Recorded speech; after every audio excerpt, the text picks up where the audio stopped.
you guys? Great. How is the house? Great. The house is beautiful. It's beautiful. All right. It's wonderful. Congratulations on your engagement. Thank you so much. We're getting married in 6 weeks, and I'm super excited about it. The engagement has been great. Tell me how you met. We both were nominated for 2 different award shows.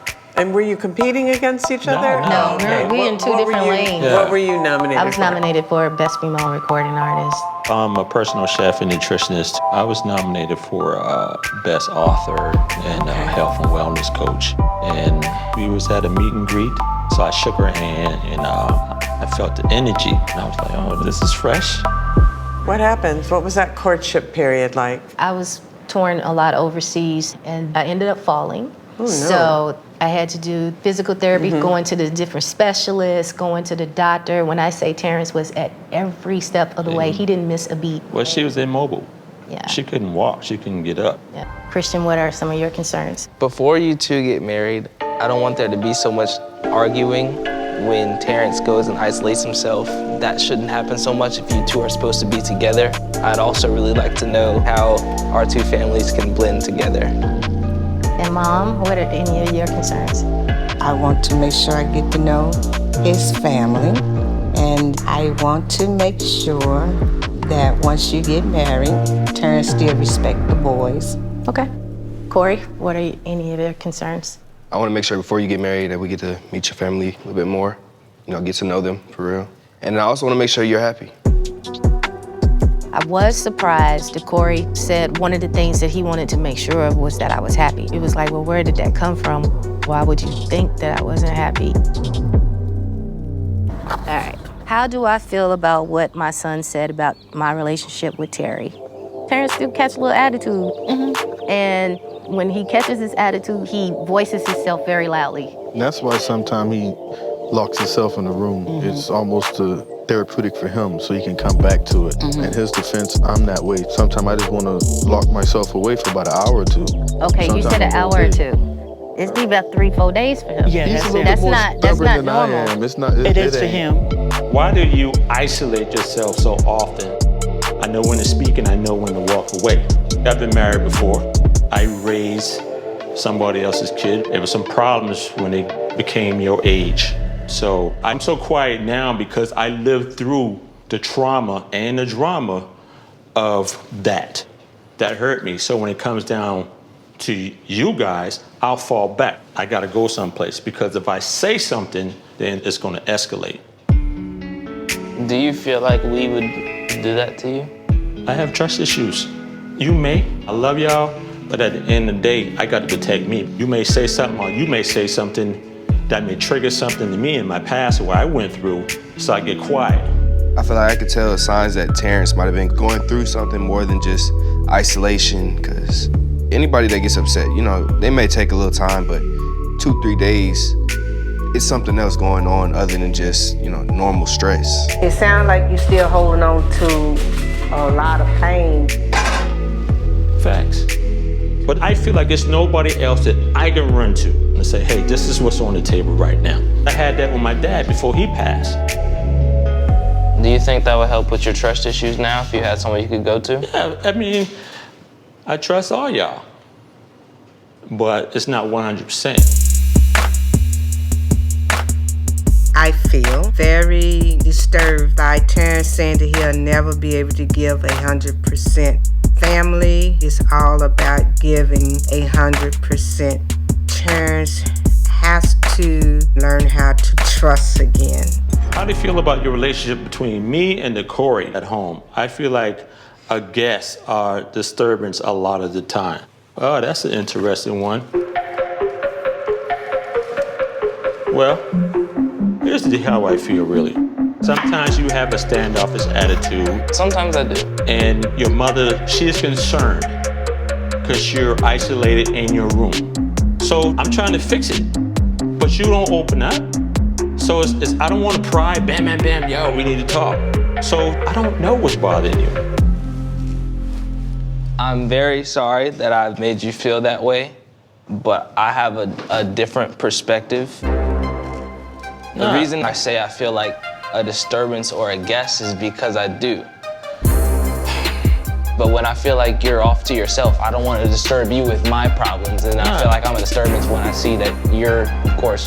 I can understand that. But you closed mouth gonna get fed. So be a man about it. One of my biggest concerns was, how are you and him going to make it? If y'all both are bringing up your past relationship, like if y'all get mad at each other, the first thing y'all just remember is, hey, that's what she did, darn, that's what he did. We have a great relationship. But just like any other relationship, you're gonna have some disagreements. But it's never getting to the point where it's super ugly. Never. And this is where I say, let me go over here and then I'll relax for a while. Learning how to really fall back and be in isolation, that works for me. It's just unfortunate when I come back, it may be too long for her. Isolation is bad when you're married. You know what I mean? It makes the whole house miserable because now you're tiptoeing because you don't want to get anybody upset. Now you have everybody like in a zone, and then when you do come back up to finally speak, 3 days later, now nobody won't talk. Sometimes if I get that way, it's because I'm frustrated with one of them or you. And it's a constant me saying something over and over and over again. Yeah, but it's too long. It's to me. For you. It's not so much the confrontation, it's more of the extra work that has to be put in to please that person, to make sure that they don't have any confrontation. No, that's not the confrontation. Yeah, what the else you work? confrontation is... You understand what I'm saying? Yes, I do understand. Is there a different way I can word it? Yeah, the way you can word it is, I walk on eggshells so I won't make Terrance mad. That's what it feels like. Okay. You have to work on the problem that caused the isolations. Has anything been done to address the problem? Oh, yeah. No. It's on your mind, but you ain't addressing your issue. She know what the frustrations are. But I'm saying... Not a mind reader. But you're not... She's not a mind reader. Both of y'all have to be open to listen to each other, because if you're not open to listen to each other, then y'all are not going to get nothing done. I'm exhausted at this point, and I'm feeling attacked. I'm the bad guy. I feel like my voice, my concerns are always overlooked. So tell me more about Christian. Have you asked him why he feels like he's walking on eggshells? Yeah, you feel like because I'm angry, you know. And you disavow the idea that you're angry. You're like, well, I'm not angry, so he must be wrong.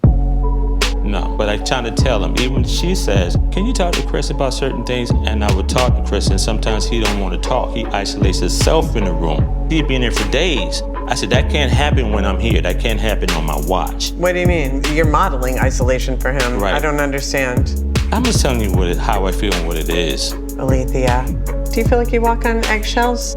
I feel like I walk on eggshells. I do feel that like way. If you say the wrong thing, it's gonna... Make it escalate more. Yes, I do feel like that. And you feel that too. Sometimes I do, Yeah. and I just brush it off. Yeah, but I think brushing it off isn't working. Yeah, for them, but for me, it works, and that's all I'm gonna say. That's the end of the relationship right there. That's why you go into the room, because there's nothing left to say.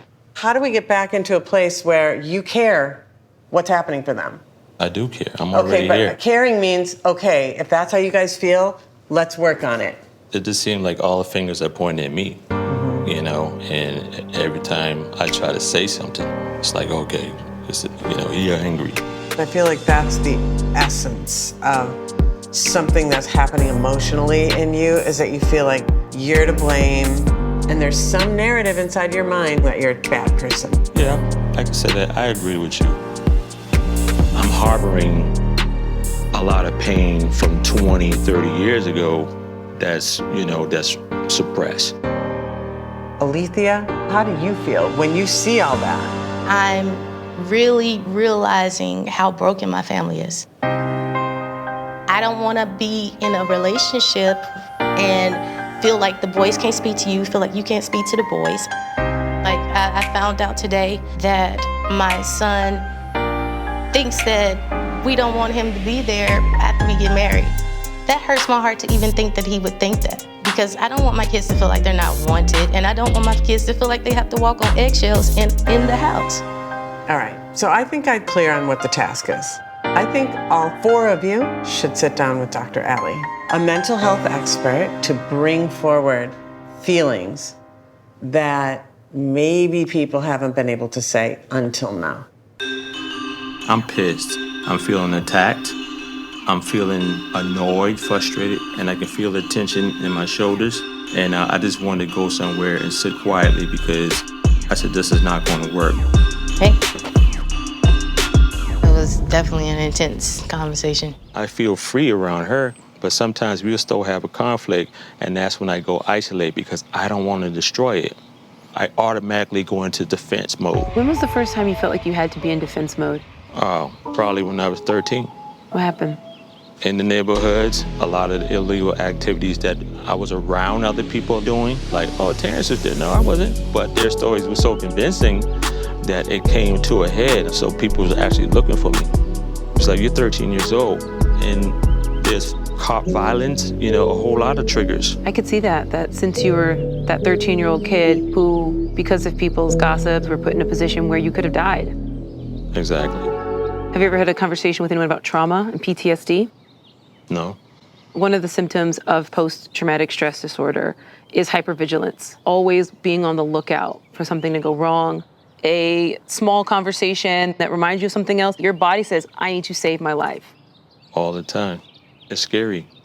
Then you had to do what you had to do to protect yourself at a really young age, and it's almost like you never came down off of that. No. Once we go up, we have to come back down. And so one thing you can do is to breathe. What are you thinking? Because I see Terrance is intense, I come to assume that Terrance usually doesn't like me, even though he does. I respect him. I'm trying to find where we are, and also scared to do so because I don't want to anger him. How does it feel to hear that? This is my first time hearing how he feels about that. And I respect that, and I want the same thing. You can always come to me for anything, and you're not going to anger me. One thing about healing is we like to say healing generalizes. Like the relationship with your stepson that was so hurtful. Having a good relationship with them can start to heal that experience too. So you don't necessarily have to go back and heal the relationship with him. You can just heal this one. Yeah, and that's what I was working on. Since I came in their life, I'm like, okay, I got you. Yep. What I've learned from Terrance is how to be a man. He is the absolute man of the house. I'll say that firsthand. How does it feel to hear that? That sounds amazing. This is a good start. Do y'all need to hug it out? I would love to hug it out. Love you, man. I really do. It feels great to be vulnerable in a session. I was open to it. I needed it. Pass it over, pass it over, pass it over, pass it over. I think I do have a form of PTSD now after speaking with Dr. Allie. I never, ever thought about that. And then when I started thinking about it more and we dug into it, I said, you know what? Maybe so. Yes.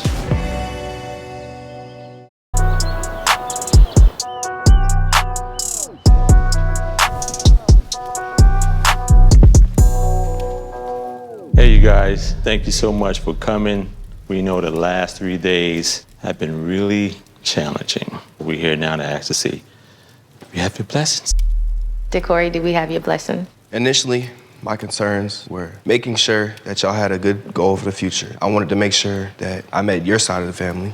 And I wanted to make sure that you were happy at the end of the day. You've got my blessing fully. Miss Roy. Christian, do we have your blessing? Initially, when we got here, my concerns were I wanted to have a closer relationship with Terrance. I wanted to see you and Terrance connect on a deeper, more meaningful level. The sessions that we've had have been very impactful, and I think that they made a major difference, and I see hope for the future. As far as my blessing, you have my blessing. Awesome, man. Glad to hear that. Thank you so much. Can we hug it out? Good job. All right. Group hug, group hug.